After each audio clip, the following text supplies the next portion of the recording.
Hello കൂട്ടുകാർ, ഇത് എല്ലാവർക്കും ഇഷ്ടപ്പെടുന്ന ഐറ്റം തന്നെ കേട്ടോ. എന്ന് വെച്ച് കഴിഞ്ഞാൽ നമുക്ക് പഴഞ്ചോറിൻ്റെ കൂടെ കഴിക്കാം, അല്ലാതെ ചോറിനോടെ കഴിക്കാം. സൂപ്പറാണ് ഗൈസ് ഈ സംഭവം എന്ന് വെച്ചാൽ. ഇത് സബോള ചെറുതായിട്ട് അരിഞ്ഞു വെച്ചിരിക്കുന്നതാണ് കേട്ടോ, ഒരു ഇടത്തരം സബോള എടുത്തേക്കുന്നത്.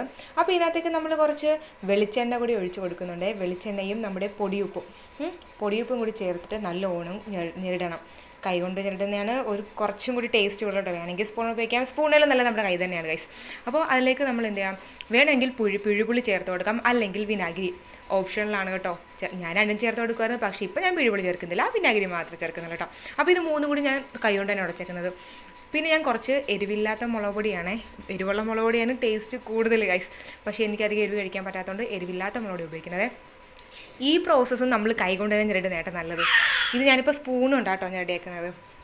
അപ്പം സൂപ്പറാണ് ഗൈസ്. ചോറിൻ്റെ കൂടെ എനിക്ക് ഭയങ്കര ഇഷ്ടമാണ്, പഴഞ്ചോറിൻ്റെ കൂടെ അടിപൊളിയാണ് ഗൈസ്. ഇതുവരെ ഇത് ട്രൈ ചെയ്ത് നോക്കണം. വീഡിയോ ഇഷ്ടപ്പെട്ട ലൈക്ക് ചെയ്യാൻ മറക്കല്ലേ. Thank you for watching.